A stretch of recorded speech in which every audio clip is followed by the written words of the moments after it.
बीड जिल्ह्याचे हे तुम्ही माध्यम आपल्या या भगिनीला न्याय देणार आहात का? मी आज डॉक्टर संपदा मुंडे यांच्या घरी सांत्वनपर भेट द्यायला आलो आहे आणि सर्व घरच्यांची चर्चा केल्यानंतर या संबंध प्रकरणाचं जे त्यांच्याकडून ऐकलं त्यामध्ये स्पष्टपणानं पोलिसांच्या आणि तिथं वैद्यकीय अधिकाऱ्यांच्या अतिशय त्रासाला कंटाळून हा प्रकार घडलेला आहे। आजही या क्षणाला या कुटुंबातला कुठलाही व्यक्ती हे मानायला तयार नाही की डॉक्टर संपदानी, कारण 2 दिवस अगोदर संपदाने आपल्या लहान भावाला फोनवरती सांगितलं की कास्ट सर्टिफिकेट काढून घ्या, पीजी साठी ते पुढे लागणार आहे। 2 दिवस अगोदर जर एक डॉक्टर स्वतः आपल्या लहान भावाला सांगते की मला पीजी करायची आहे, ती डॉक्टर करू शकत नाही। त्यामुळं जसा घरच्यांचा या ठिकाणी समज आहे की ही हत्या करून आणलेली आहे, त्याची चौकशी पूर्णपणाने झाली पाहिजे।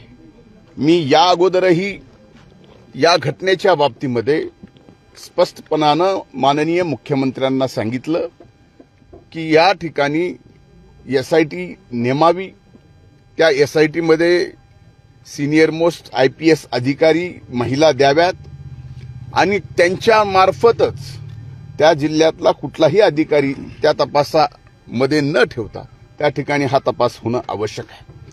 कारण हे प्रकरण फार वेगळं आहे। या प्रकरणामध्ये एकीकडे ती वैद्यकीय अधिकारी डॉक्टर संपदा चुकीचे सर्टिफिकेट देत नाही म्हणून पोलीस त्यांच्यावरती अत्याचार करत होते। त्याच्या तक्रारी त्यांनी CS पासून अनेक जणांकडे केल्या की अशा वेगवेगळ्या दबाव माझ्यावर येतोय। एवढंच नाही तर शेवटी त्यांच्या जबाबामध्ये ती बीड जिल्ह्याची आहे अशा प्रकारची हिनवण्या सुद्धा झाल्या। ती एका ठराविक समूह जातीची आहे अशा प्रकारे सुद्धा त्या ठिकाणी हिनवण्या तिच्या होत होत्या आणि ह्या सगळ्या गोष्टीला कंटाळून ह्या आत्महत्या केली आहे का या ठिकाणी हत्या झाली हा भाग पोलिसाच्या तपासामधला आहे। म्हणजे एक गोष्ट निश्चित आहे की ज्या 4-5 पुढाऱ्यांनी काही महिन्यापूर्वी या बीड जिल्ह्याला बदनाम केलं, त्यावेळेस बीड जिल्ह्यातला प्रत्येक जात, प्रत्येक जमात, सर्व 18 पगड जाती बदनाम होत होत्या। याच्यातले कुणी ना कुणी बाहेर शिकायला होतं, कुणी ना कुणी नोकरी करत होतं। त्यांचा विचार बीड जिल्हा बदनाम करताना कुणी केला नाही आणि आज तेच प्रकार त्याला हेही कुठंतरी कारणीभूत आहेत, नाही तर हिनवणी झाल्या नसत्या। आज हे समोर आलंय, हे आज समोर आलंय। न समोर येणारे आणि गुपचूपपणानं गाव सोडून कोसो किलोमीटरवर आपले पोट भरणारे लोक किती हिनवण्या सहन करत असतील याचा आज त्यांनी विचार करायला पाहिजे।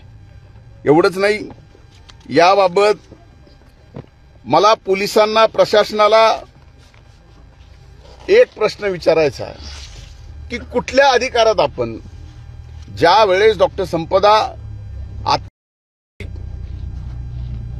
किंवा तिचा त्यावेळेस पोलिसांनी घरच्या कुठल्याही लोकांना न येऊ देता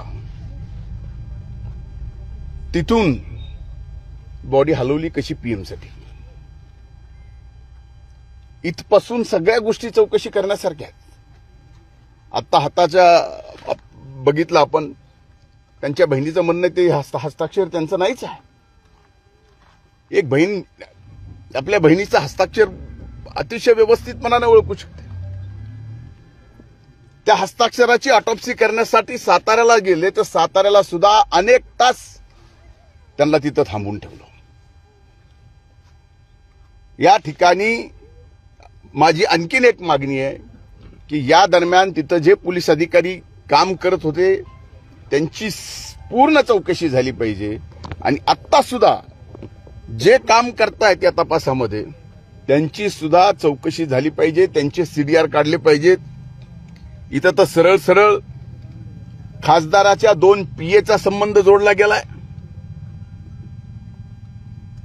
आता तरी बीड जिल्ह्याचे हे तुम्ही माध्यम आपल्या या भगिनीला न्याय देणार आहात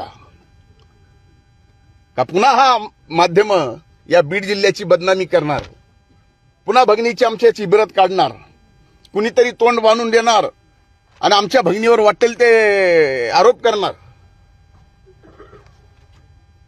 आपण लोकशाहीचे 4 स्तंभ आहोत.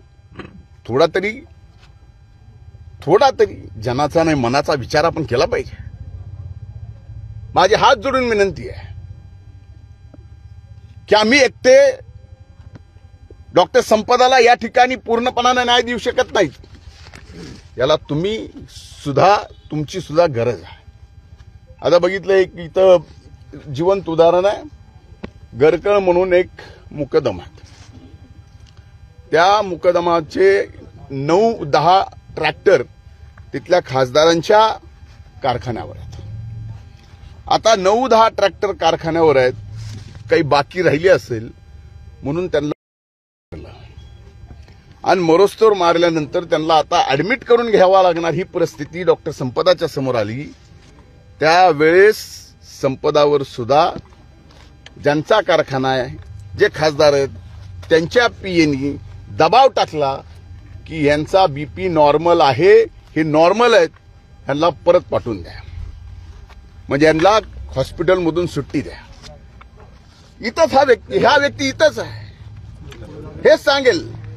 म्हणजे इतकं जर भयंकर होत असेल तर मी मात्र या ठिकाणी शासनाला तर स्वस्थ बसू देणार नाही. डॉक्टर संपदाला न्याय मिळवून देईलच. साखर सम्राटांची दादागिरी त्या ठिकाणी आहे का? आणि मजूर आणि जे कुठेतरी डांबून ठेवण्यासाठी अशा पद्धतीने दबाव टाकला गेला आणि त्यातून हा सगळा प्रकार घडला असं वाटतं. आपल्याला तेच सांगितलं ना मी की यांचे ट्रॅक्टर जमिनी का लावली, जमिनी कोण पैसे घेतले माझे, हे उत्तर आहे का? आणि त्या ट्रक आतमध्ये